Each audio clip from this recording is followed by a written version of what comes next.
Výborný futbal, veľa gólov a hlavne pre Ružomberok opäť víťazný zápas. V 5. kole prišiel na Liptov Slovan Bratislava a na jeho duel s rozbehnutými domácimi bolo zvedavých 2800 divákov. Tí okrem iného videli veľkú Kubíkovú šancu a Macíkov zákrok, ale aj ružomberský nacvičený signál medzi Saparom, Jánom Maslom a jeho zakončujúcim bratrancom Petrom. Kým pred týždňom v Mijave bol z toho gól, Slovan dokázal odolať. A tak Ruža vytiahla ďalší tromf. Nového exekútora priamych kopov. Ján Maslo sa nepomýlil v Mijave a rovnakým spôsobom nachytal aj menovca reprezentačného gólmana Jána Muchu.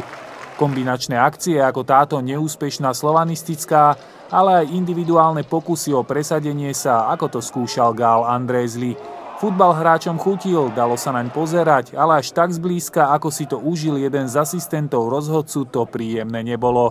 A rovnaký pocit mali asi aj hostia, keď im do šatne padla do brány gólová spolupráca Kupca Chriena a zakončujúceho Jakuba Mareša. Po obrátke vsadili hostia na zakončovateľské schopnosti Soumaha, ten sa ale mýlil aj po Kubíkovej, no a do tretice aj po Šetovej prihrávke. Ako sa primieňajú šance, ukázali vždy ambiciozným hosťom domáci. Chrien si opäť našiel zakončujúceho parťáka Mareša a opäť bol z toho gól. Taky mi to nezapomněl zmínit, že mi furt nebude nahrávat. Ružomberok viedol 3-0 a mohol aj viac. Aktívny futbal po krídlach priniesol na našich trávnikoch nevídanú šancu hneď dvom krajným obráncom. Kupec strieľal do brvna a následne Peter Maslo, aby nebol horší, ale ani lepší, namieril do žrde. Príležitosť na hat-trick potom nevyužil Jakub Mareš, keď slovanistov nepokoril 4. gólom.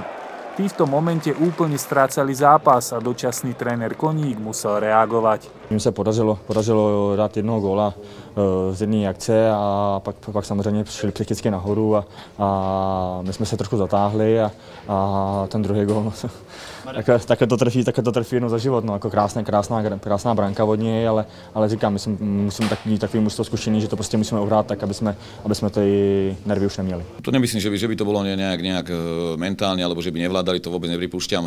Skôr treba hľadať kvalitu Slovana. Pozor, to ako Slovan mužstvo s vynikajúcimi jednotlivcami, tá kvalita tam je, to bez ohľadu na to, v akej fáze sezóny sa nachádzajú. Či sa hostia prebrali, alebo Ruža uspokojila, asi z každého trochu. V každom prípade maďarský reprezentačný útočník Priškin v 82. minúte znížil a v 90. minúte Dekam strafil minimálne gól mesiaca. Efektné, ale málo platné. Ružomberok vyhral doma nad Slovanom 3-2. Myslím si, že do toho gólu, čo oni dali, myslím si, že ani do ničoho sme ich nepustili.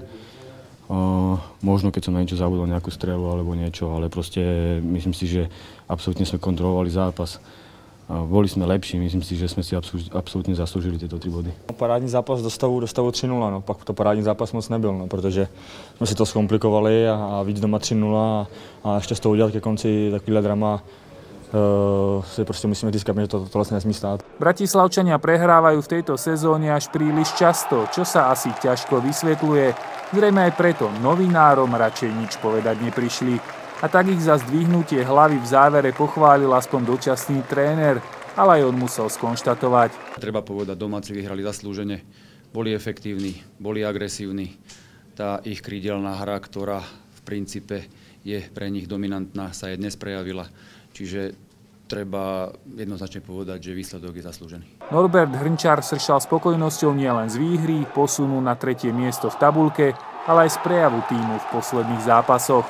Mám pocit, že to mužstvo naozaj tak spolu sadá a že hlavne vytvára taký silný taký tímový duch. Ale keďže aj futbal je nevyspytateľný a Ružomberok to okúsil nie tak dávno v minulej sezóne, keď po víťazných sériách prichádzali ešte dlhšie bez víťazstva, hneď aj dodal. Ešte v podstate na začiatok sezóny, takže s pokorou naozaj ísť do toho ďalšieho zápasu. Pre informačnú úplnosť dodajme, že Ruža v týždni vyradila v 2. kole slovenského pohára Plavnicu po výhre 6-1 a teraz pôjde do Bardejova. V lige ju čaká previerka u majstra v Trenčíne a domáci zápas poslednú augustovú sobotu s Michalovcami.